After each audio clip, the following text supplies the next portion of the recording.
I just wanted some clarification on tithing. Being unable to forgive somebody who causes an offense Does towards it really matter whether someone is Protestant or Catholic? Genealogies are different from Matthew to Luke. I was wondering what the Bible said in terms of what I should do.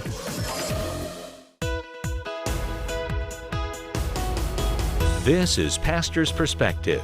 We're here every Monday through Friday providing answers on a variety of topics, including the Bible, end times, other religions, and the family. Call right now with your question at 1-888-564-6173. That's 888-564-6173. You can also post your question at facebook.com/Pastor's Perspective. And now here again is your host, Brian Perez. Hello, and thank you so much for listening to the Pastor's Perspective program. We are here. We are live. We are ready to answer your questions about the Bible, Christianity, just about anything that's on your mind. Give us a call. The phone number is 888-564-6173. That's 888-564-6173. In the studio today, Pastor Brian Broderson of Calvary Chapel, Costa Mesa in Southern California, Dr. Bobby Conway from the 1 Minute Apologist channel on YouTube, and joining us via Skype from an undisclosed location, maybe a secret underground bunker, I don't know. It's Tony Clark, the pastor of Calvary Chapel, Newport News, Virginia. But you're not in Virginia today, I understand. No, I'm in Indiana. It's a kind of sad moment. My mother is passing from death to life, like the scripture says. And so we're here, for these last moments. Tony, is that just a recent development, or has she been sick for a while, or what's happening? Yeah, she's had dementia for a little while, and so things kind of have taken a turn for the worse. And of course, in this pastoring that we've been in for so many decades, we know when we've seen so many people that's at this stage. And I told my sister just before I left to come to the hotel, I said, I've seen that look before. I've seen it. I just said it's not going to be long. Yeah. Well, God bless you, my friend. That's never an easy thing, even though we know that, to be absent from the body is to be present with the Lord. It always leaves a void on this side, right? Yeah. Sure. Sure it does. Yeah. It's good to see you. How's things back in Virginia? All things are, coming along slowly, seeing people, come back to church and just trying to stay as safe as we can, follow the guidelines that our governor has given out. And we're just trying to do what we can do to keep teaching the word and keep seeing people grow in the grace and the knowledge of the Lord. Yeah, that's great. That's great. Yeah, we're doing the same thing. I don't know, Tony, I don't know if you saw this or not, but I think it was kind of national news that one of the Calvary Chapels in Texas, in San Antonio, Texas, they had an outbreak of COVID. 51 members of the congregation, along with the pastor and his wife, oh my goodness, were all infected and got sick. Yeah. Yes, we know them personally. Janice did a women's thing down there. I've spoken at the church a couple of times. And so we know them personally. And a lot of people from the military, when they leave here, they go to San Antonio. And so they all plug into that church as well. So we have several people who was once at our church, now at that church. And so, so we just keeping them in prayer. Yeah, that's crazy. Now, I heard from a friend down in San Diego area that the military, I don't know if it's the naval base or whatever, they've got a number of, folks coming from the base to the church, that the base actually has now prohibited them from going off base to church. Yes. Matter of fact, there's a Marine who is at our church. He's been in almost 30 years, and they told him that he could not come to church, any indoor religious, activities. And he said, hey, you can't stop me from going to church. Y'all need to change this. And he came to church, and then they had him sign a disciplinary paperwork that's called a page 11. and he had to sign that as a result of coming to church. And I didn't find out until after church last Sunday. And I said, wow, I didn't know they were doing that. But it's funny, I didn't see him this past Sunday. Yeah. Wow. Yeah. Crazy times. I mean, here in California, we've had, it's kind of a little bit confusing as to, where the order came from. It actually didn't come directly from the governor. It came through, another agency.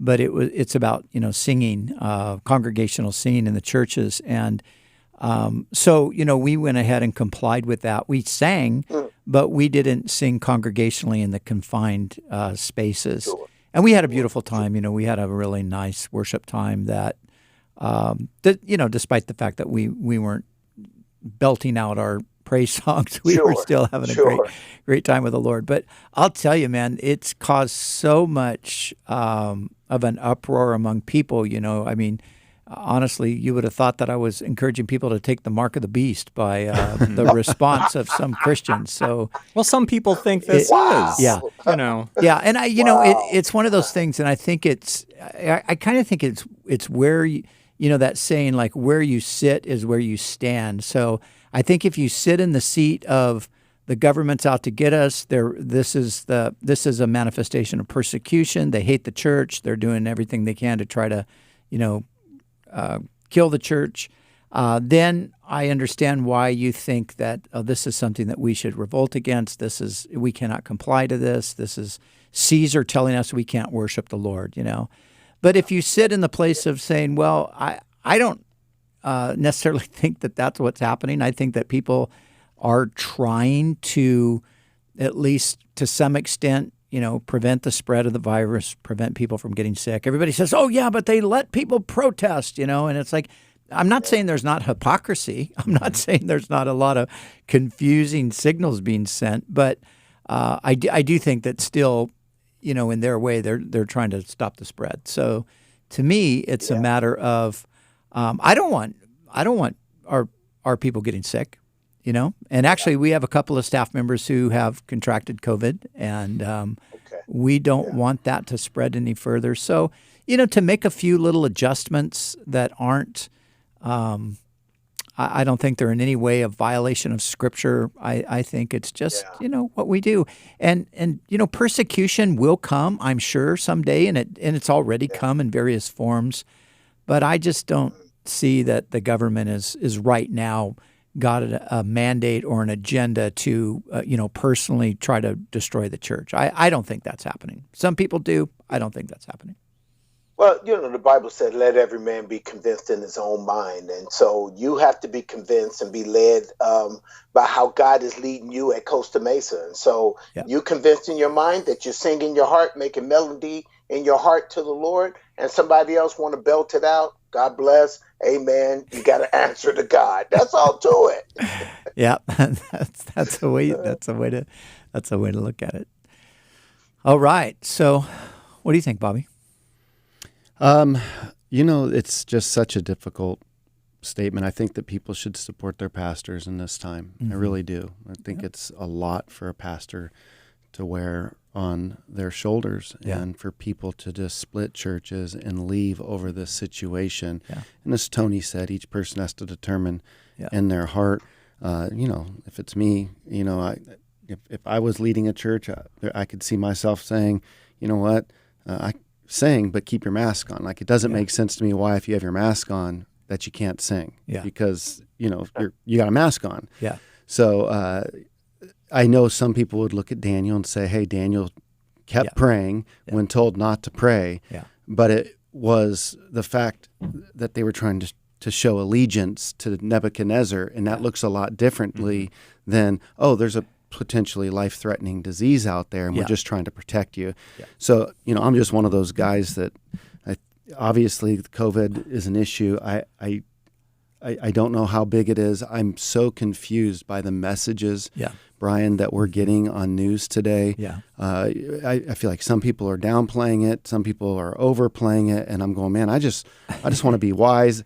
But it's hard sometimes to know what to believe because you're looking at your authorities, and your authorities are divided on this issue. Yeah. And so at the end of the day, we just owe it to our flock to keep them as safe as we can. In the event that they say, well, now you can't even pray any longer because of COVID concerns. Yeah.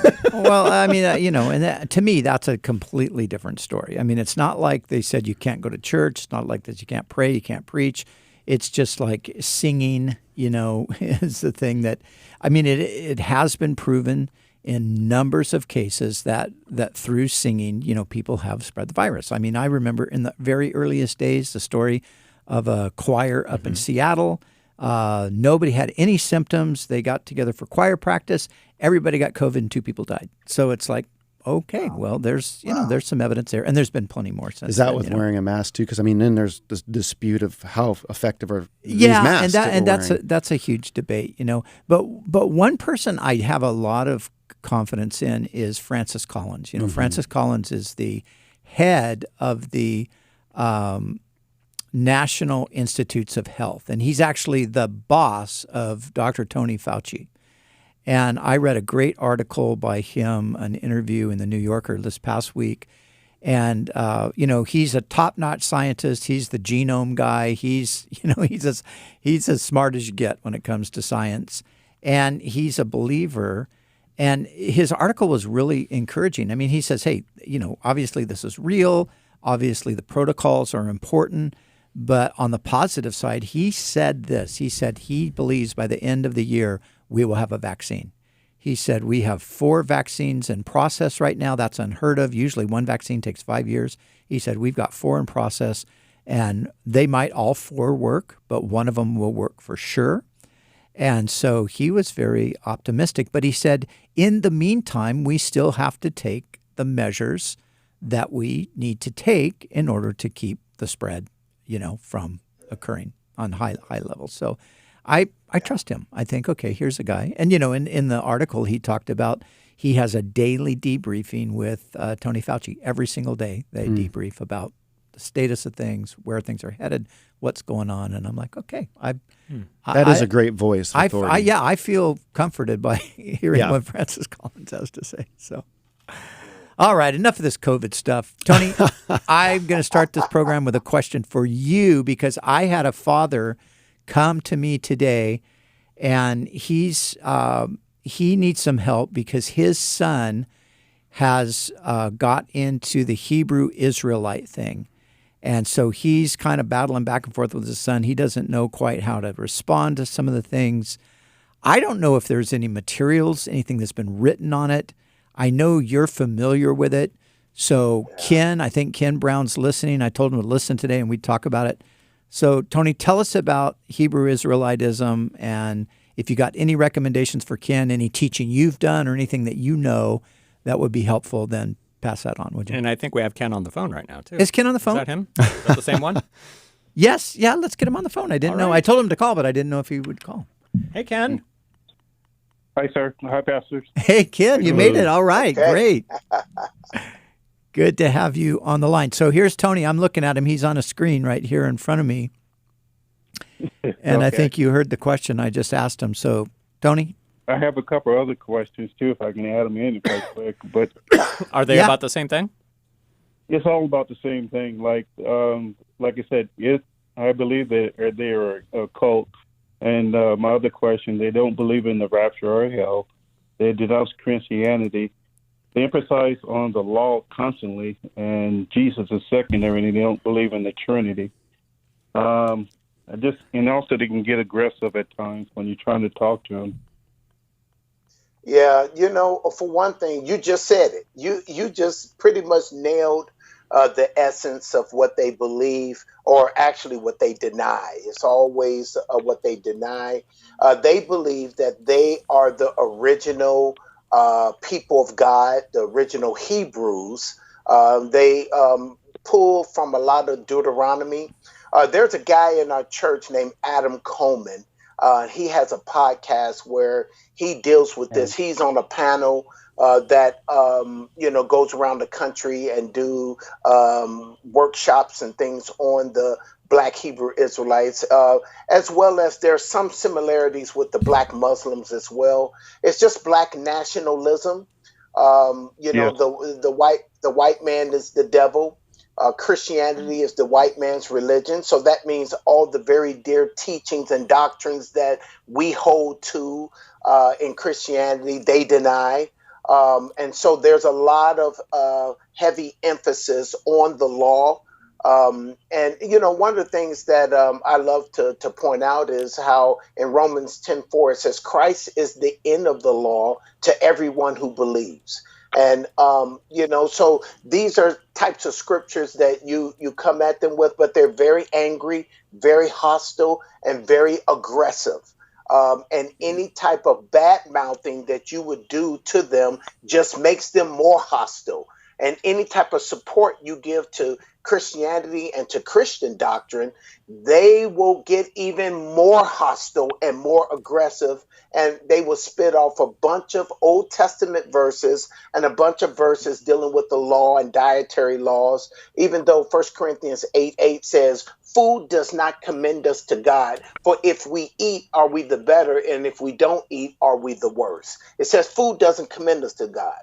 And that, Christianity is more than food and drink, but righteousness and peace and joy in the Holy Spirit, Romans 14:17 says. So they will come at you with a lot of dietary laws, a lot of Old Testament references and scriptures, especially through the book of Deuteronomy, and they believe that they are the original Hebrew people. And so any type of scriptures they will show you will be from the Torah or from the Pentateuch or from the first 5 books of the Bible. And that's where they live. They live especially in the book of Deuteronomy. So it's not like you can show them, well, in the New Testament, X, Y, and Z. No, they don't buy that kind of stuff, and they will always take you to the law and everything that was for the Jews and for that was under the law, the Mosaic law. They try to hold to and say that that is a reference to Black people. What do you think, Ken? Okay. That was pretty good. Can you say that podcast person again? Name again? Adam Coleman. And I forgot his podcast. You can look him up on Facebook.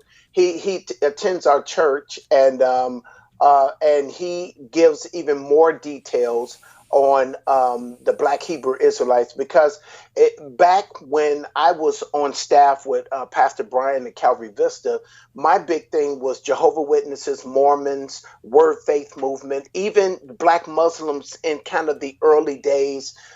But no one is really talking about Jehovah Witnesses and Mormons, at least not out our way.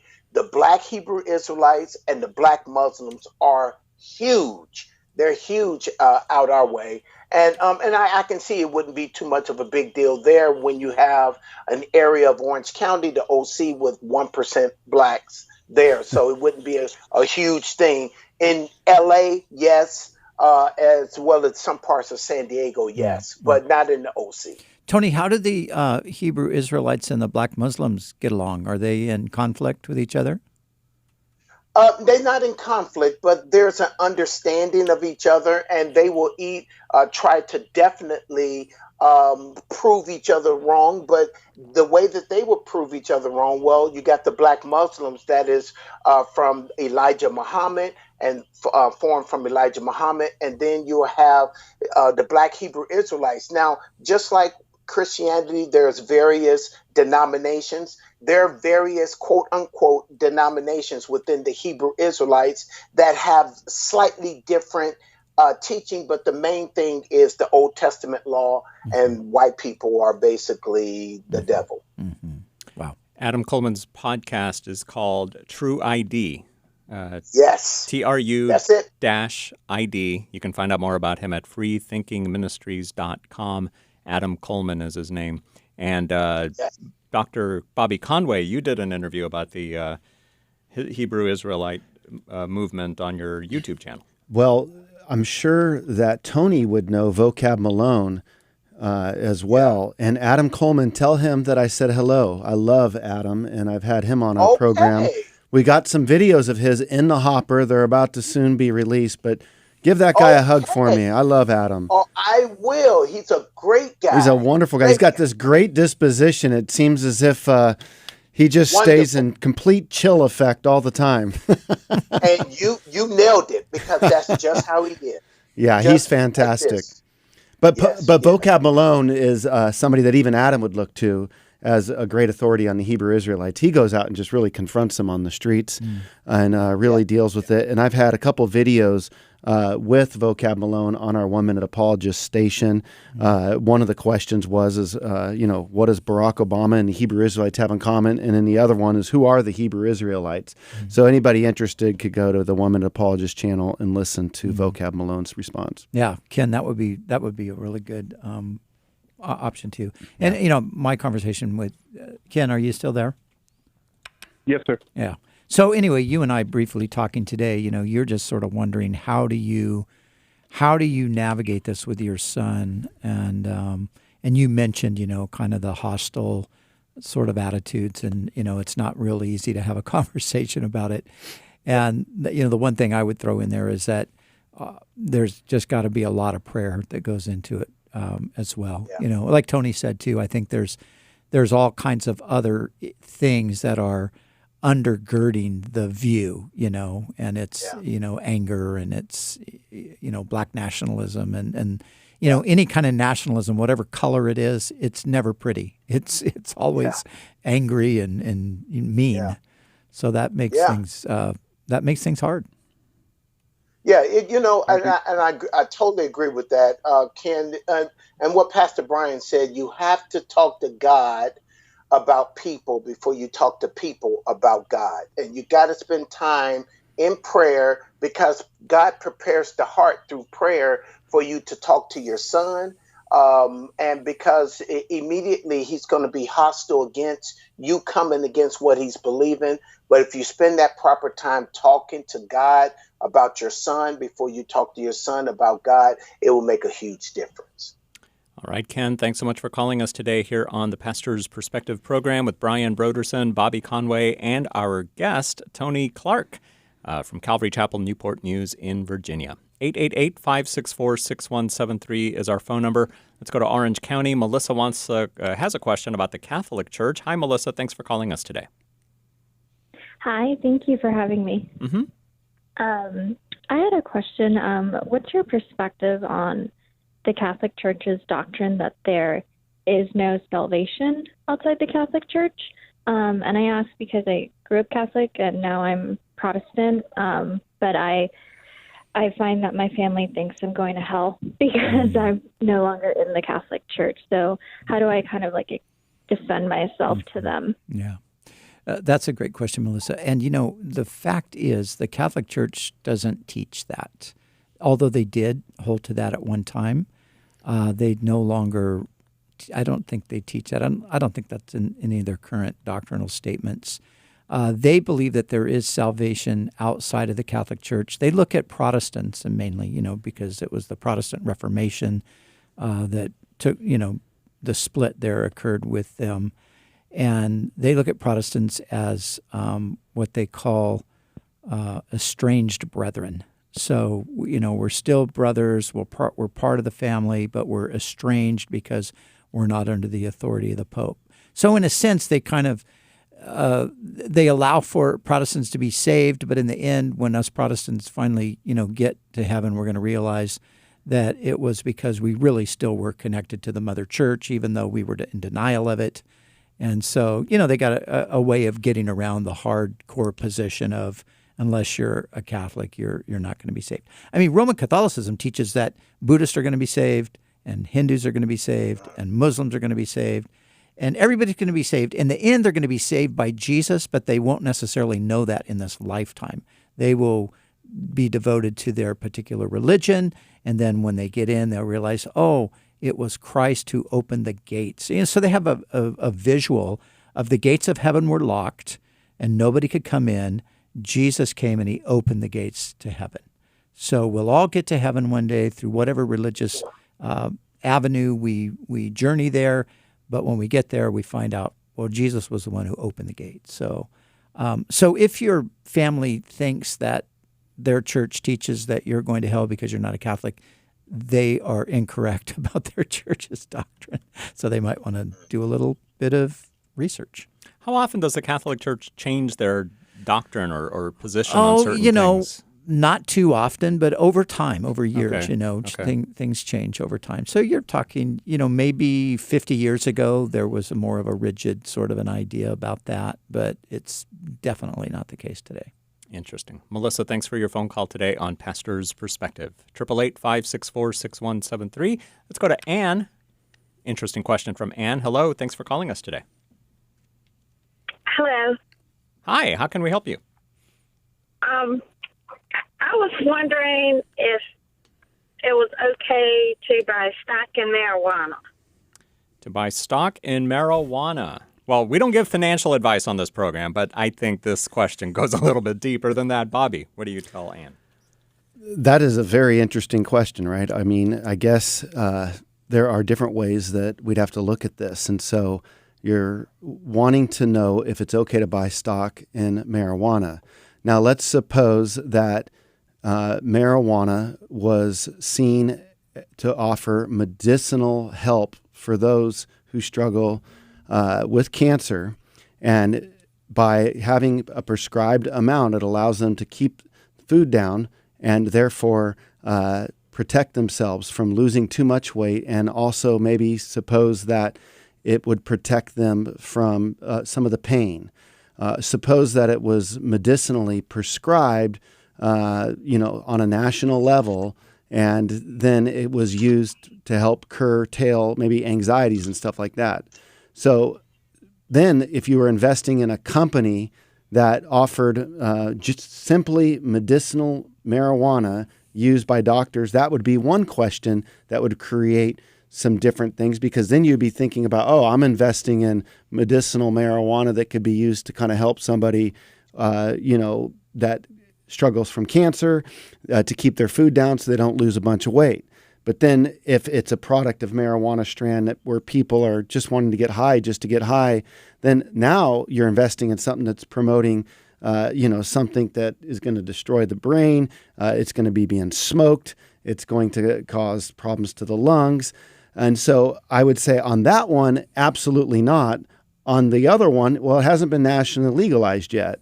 I would be one of those guys personally that I think there's a lot worse things that we take when we go to a doctor, like opioids and codeines, things that they put you under. I think some of the stigma. So, for example, imagine if you were to wake up tomorrow and it said, doctors found a plant that allows for cancer patients to keep their food down and to curtail some of the anxiety as long as it's given at a moderate edible use. Well, I don't think we would think anything crazy, but we have the stereotype of what we think of when we think of marijuana with all of the history and the way that it's been used.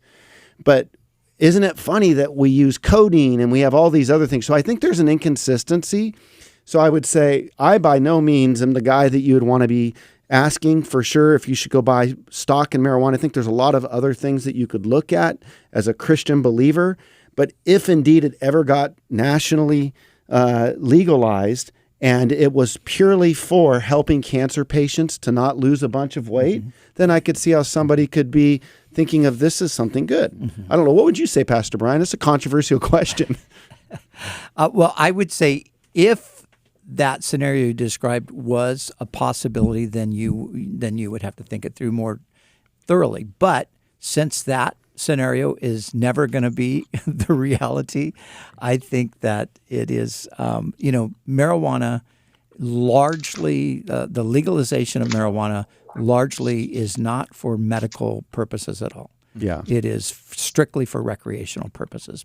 People who are going out and investing in marijuana, growing marijuana, Tyson Farms, Mike Tyson, he's invested all this money in marijuana.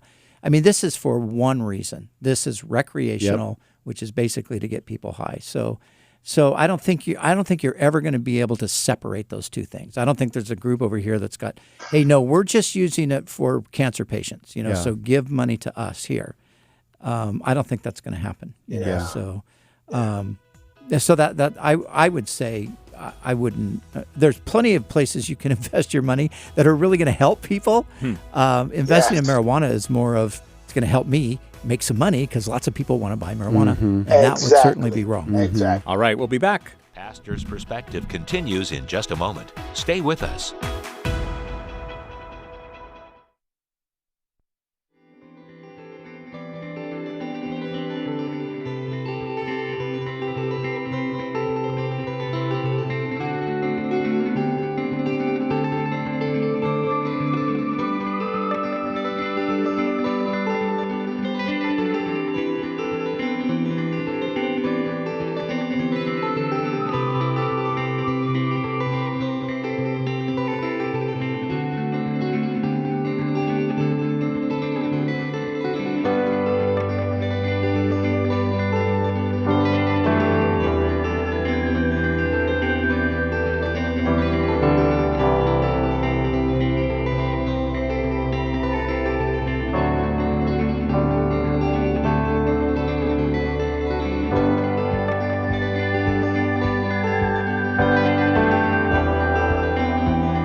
Welcome back.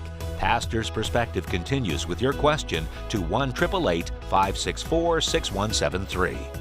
And now here again is your host, Brian Perez. And in the studio with me today, Pastor Brian Broderson of Calvary Chapel, Costa Mesa in Southern California, and Dr. Bobby Conway from the 1 Minute Apologist channel on YouTube. And on the Skype line, we've got Tony Clark, the pastor of Calvary Chapel, Newport News in Virginia, answering Bible questions today. And Bobby is not going to sleep tonight unless he's allowed to.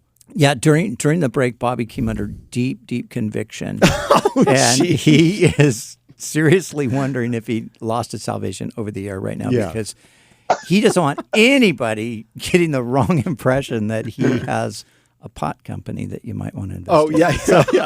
Yeah, exactly. Wow. Let me, I have, in the past, I've had my share of, I was a pothead when I was younger, and so I'm speaking from experience. I don't smoke pot.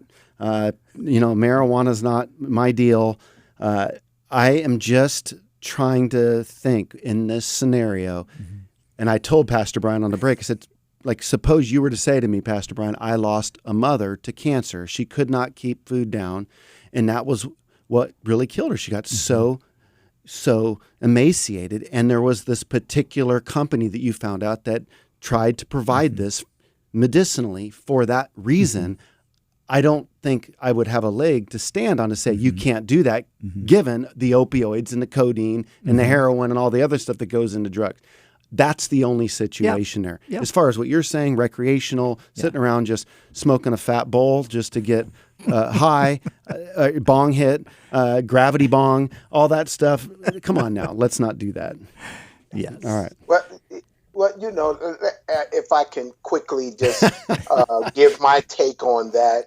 The Bible is clear. 1 Thessalonians 5:23 says, abstain from every form of evil.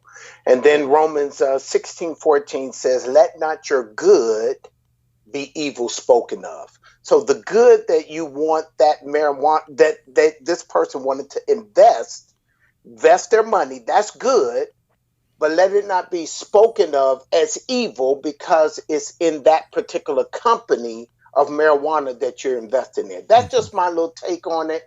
And I just want to abstain from every form of evil. You always have scenarios, like you said, if you had a relative dying of cancer and this thing. So my question would be, is that the only thing that will enable you to, your precious mother or whoever, keep food down is marijuana? Is that the only thing? Unless there's something else, like you said, the opioids, the codeine, and all that kind of stuff. But is there something? Is marijuana the bees all? Is it the only thing that will keep it down? So that's, for me, I just rather abstain from every form of evil, and I would rather my good than invest in my money. What about alcohol as it relates to drunkenness, though? Like I mean, that do we abstain from alcohol, from drinking a glass of wine when it's associated with drunkenness? Let me go back to the marijuana thing for a second. I think there are. I mean, we don't want to just say what if. There are medicinal uses. There are medicinal uses for marijuana already. There are, and they're legitimate. So, in a legitimate situation where you have a doctor prescribing this to you, then I think that's an exception. And you go with that, you as a person go with that, right?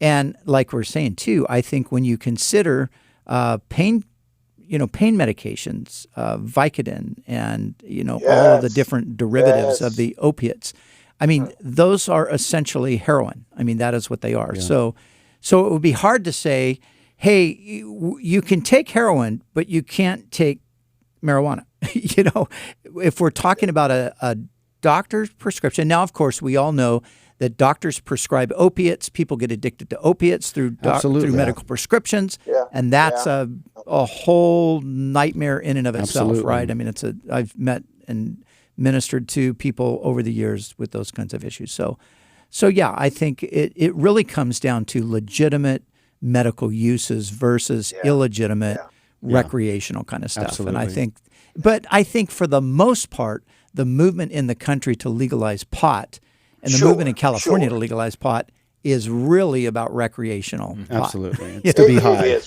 That's what it's about. And that's what we don't want to associate with. So what was the thing about alcohol that you were... Oh, yeah. No, my question for Tony, because I could see some people listening as Tony was sharing, so to give him the opportunity to speak to maybe those who might be wondering, okay, Tony, but what about alcohol? Because we could drink that in moderation. Paul tells Timothy to use this in a medicinal way. Obviously, there's some parameters there so that you might have those that would say, well, what about marijuana being used medicinally like Timothy was told? Would you say that it's wrong to totally touch alcohol because it is associated with evil by and large by a lot of people? Well, great doctor, I will say this. You really don't want me to answer that question because it would take up the rest of the time because I am the type of person, I believe in Christians should be totally abstaining from alcohol altogether. So you're going to mess everybody up that likes to drink in moderation, and you're just trying to say, let's not do that. Exactly, because I'd rather us just go on because I don't want to, use the rest of the time to go back and forth with that. But I want to say this about that. This is a good thing because I know that that's your conviction, Tony, and you know that my conviction is not that. And we love each other. We minister together. It's not a point of division. It's a recognition that, you are fully persuaded in your mind about that, and I'm happy for you to keep that conviction. And you've never said to me, Brian, I got to talk to you about this. Let me sort you out. Nope, not at all. Yeah. Not at all. And that's a good thing because so much of the division in the church today is over non-essential things that are debatable, and people get so divided over it. And it's like, calm down, let's just love each other. And I'm one of those guys that believe I have to personally abstain 100%, that I can't touch it because of my addictive personality, but then I don't think that that's the case for those that can handle stuff. And in I'm one of those moderation. guys who doesn't drink. I don't drink. Some people have thought, Brian's position is so he can, go out drinking once in a while. Well, no, sorry, that's not my position. That's not what my position is about. I don't do that. I never did smoke, drink, or do drugs even before I was a Christian. I was an athlete, and I didn't want anything to hinder my athletic abilities. And so I just so I don't know what it is to be high, to be drunk, or don't know. Yep, and you're better for it, my friend. I was an athlete. I just deceived myself into thinking that this stuff might enhance my athletic abilities. Tony, did you know that Bobby was a baseball player, college baseball player? No, I didn't know that. Yeah, because you guys have that in common. We have that in common. All right. Great doctor. I had a baseball scholarship to Southern in Louisiana and Baton Rouge, and but I took the academic scholarship to Indiana State, where I was chasing after a young lady who is now my wife of over 35 years. You're way too young looking to have been married for over 35 years, Tony. Oh, yeah. God bless you. It's that young. Well, it's because he dyes his beard. His beard is really snow white. He's got a... At least right here it is. And my wife tells me, dye that thing. Dye that thing. Good conversation this afternoon on the Pastor's Perspective program with Brian Broderson, Bobby Conway, and Tony Clark. Bobby, you feel better now? People don't think you're the 1 minute apologist, not the marijuana minute apologist. Let's just get that clear. Exactly. Yes. All right. But I do think this is a good conversation because here you've got kind of three different ways of looking at things, and we're all just sharing this. You got a guy who's a recovering alcoholic. You got somebody who's never drank. You got Brian who is a secret but drinker. He doesn't. Right? He's a secret drinker. But I do think it's good for people to hear us even interacting through some of our own differences, because that's something important for the audience to know. It's amazing to me how much we have in common as it relates to answering questions. Mm-hmm. But I think it's healthy that our listeners realize sometimes we might not see eye to eye, but like what you said, and what Tony so wisely says that, hey, we don't want to spend the rest of this hour on this. It's like there's freedom to disagree, and that's the beauty of Christianity. Yep.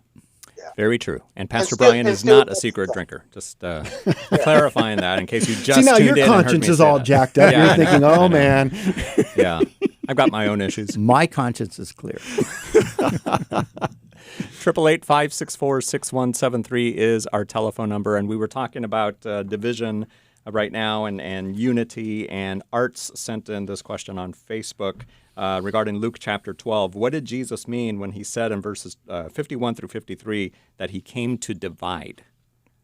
Because we read that Jesus wants us to be unified, but well, I mean, and that's talking about in the larger sense of people who are going to receive him as the Savior and people who are not going to receive him. And that division is going to happen right down to very family members, unfortunately, at times. So the context is not regarding the church. The context is regarding his relationship with the world at large.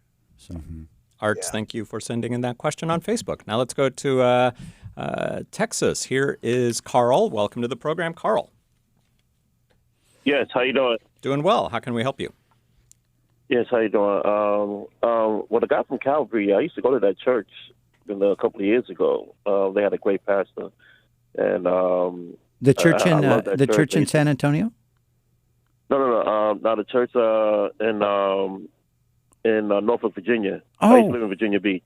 Is that right? Yeah. So when I heard it, I used to go to that church. So they had a great pastor. They have a great pastor over there, and it was one of the best places It took me a while to go to a mega church, but it was so good to be there because they actually gave you a message.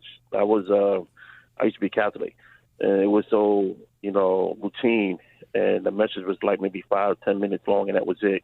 It was almost routine, so it was like you got more of a message, and they could actually talk to you to understand. So I kind of missed that church.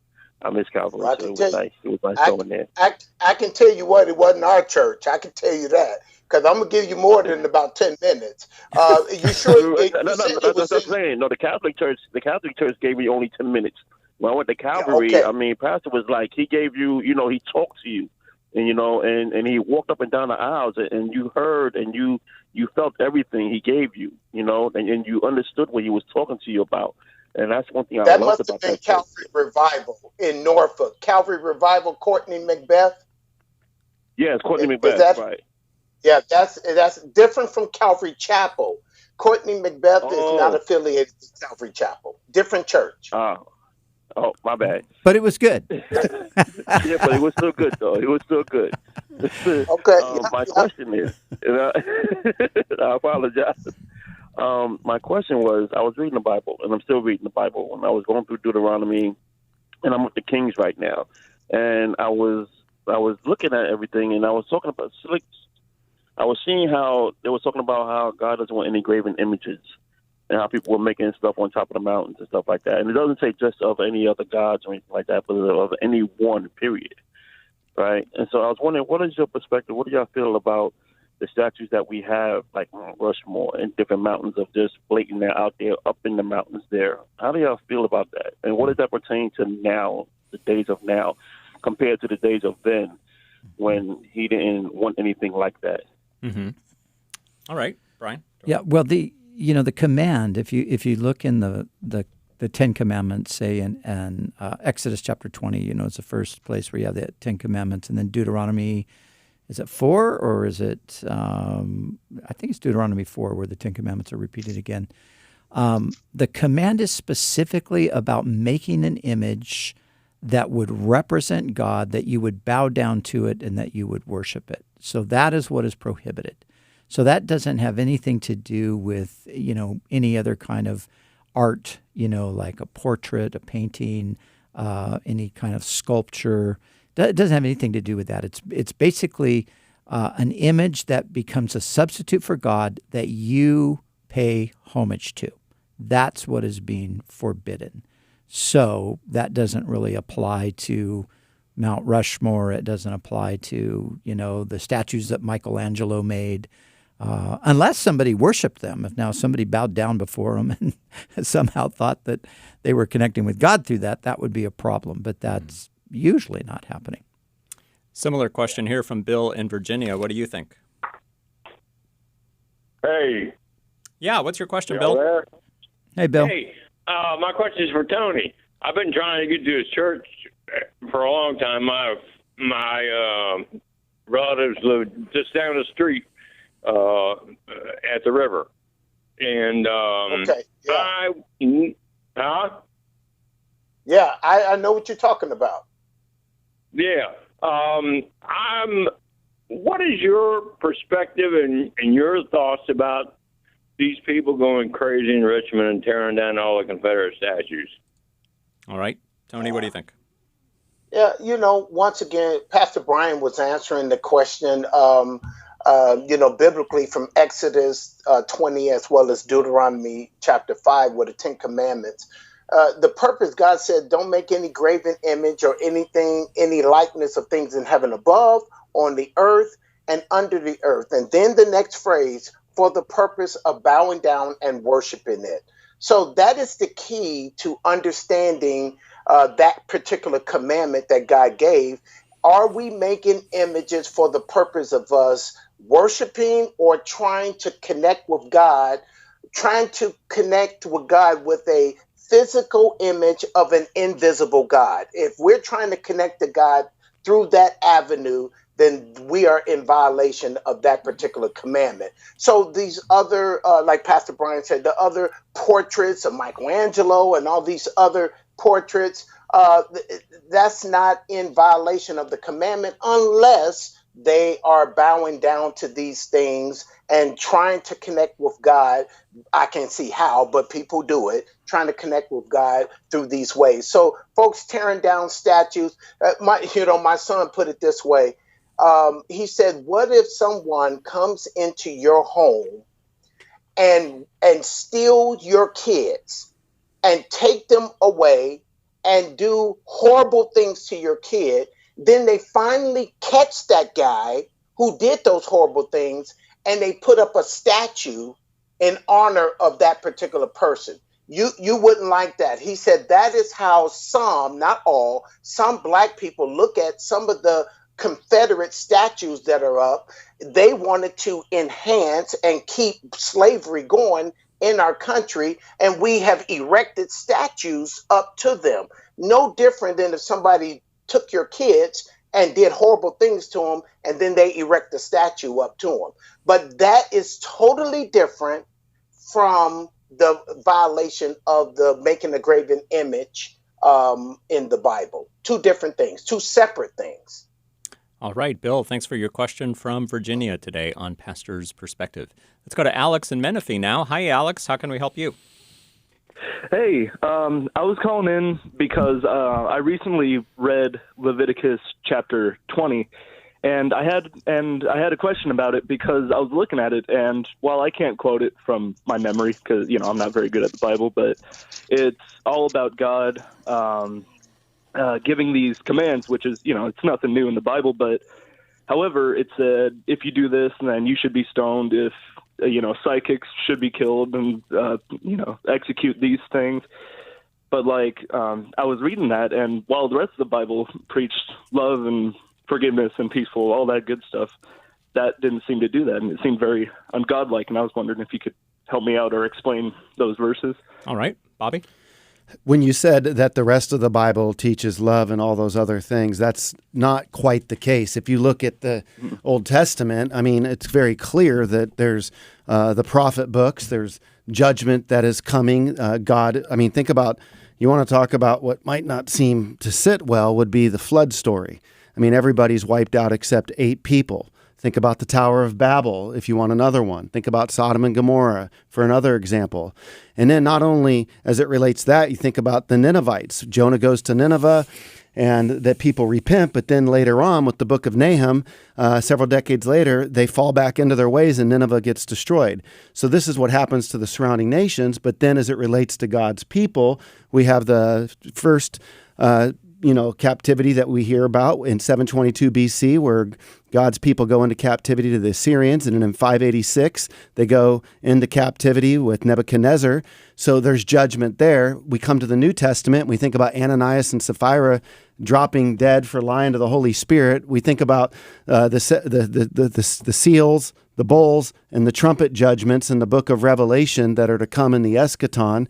We think about Jesus' warnings over and over of judgment to come. So I just say that to say God is very just. He is loving. He is gracious, but he is a just God. And when we look at Leviticus 20, typically the kind of passages that people struggle with is we like what the Bible has to say as long as it doesn't have to do with judging me personally or my sex life. And there's sex stuff in this chapter that becomes problematic for people because God's infringing upon the way this is. Now, understand that in Leviticus 20, this is under a theocracy. So there are certain ways that people are living their life, and when they're in bold contrast, like you hear about a guy being, get stoned to death for picking up sticks on a Sabbath. And you think, well, that just seems so silly. But it's the point of somebody's heart being so rebellious and indifferent that they're going to work on the Sabbath as God's child, despite what God has said, that this person is stoned, so to speak, as an example, so that God's people will not begin to hold him loosely and his commands loosely. So this is basically setting up that nobody can perfectly keep God's law under the old covenant and live perfectly under this theocracy. And all of this is pointing to Christ, who would fulfill the moral law, to come and show us grace, to come and show us unconditional love so that we could be with him forever. And so that's the great thing about God. He loves us so much, nobody has to incur his eternal justice if they recognize that Jesus took our just punishment on the cross. What do you think of that, Alex? I don't know. Well,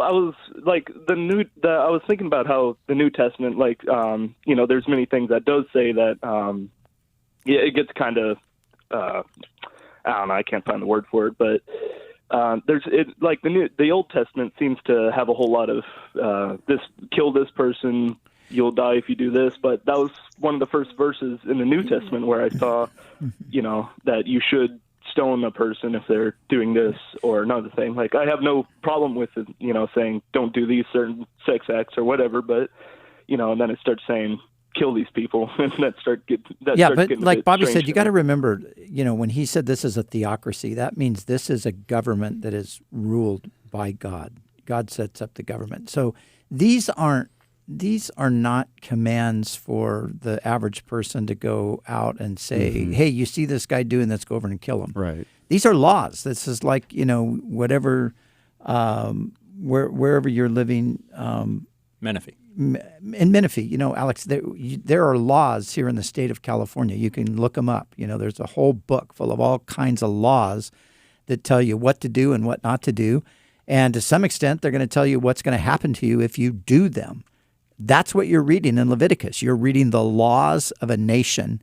These are not just random things that people are personally doing to each other. This is what the government of Israel is to uphold, and they're to punish the violators. So you have to see it, maybe you're just making it too personal and failing to recognize that this is the national legislation for the nation. A good book to read is Paul Copan's Is God a Moral Monster? I would highly recommend that because he will help you to understand the context. And by the way, the compared to like the law of Hammurabi, the Code of Hammurabi, and some of the surrounding type of laws that were going on, it would shock you, but God's meeting those people during that time and context, and the surrounding nations. What seems so troubling to us today, had you lived in that context, it wouldn't seem as troubling. And you would see a lot of things where people are experiencing real hardcore justice and capital crimes for things that they've done that even outside of God's people. So that's interesting. At the end of the day, God came in the person of Jesus, dies on the cross, and he paid our capital crime. Amen. Tony, any closing thoughts? 30 seconds. It just shows that, Romans 6:23 said the wages of sin is death. And so God is a very loving God, but he's just and holy. And because of his holiness, he will punish sin. So as God is living under that theocracy, a government ruled by God, he knows how things are to be ran. And therefore, these are laws that were placed to keep the people from getting God's judgment, which is death. All right. Thank you very much for your phone calls today. That's all the time we have on today's program. But we'll be back tomorrow between 3 and 4 p.m. Pacific time. So call us then and ask us your questions. Today's program will be archived on YouTube, Spotify, and Facebook soon. Tony Clark, thanks for joining us today. And Pastor Brian, Bobby, good night, everybody. To Pastor's Perspective. We trust you've been blessed and had your question answered. Join us Monday through Friday and follow us on Facebook at facebook.com/Pastor's Perspective. The preceding was sponsored by Calvary Chapel, Costa Mesa, California.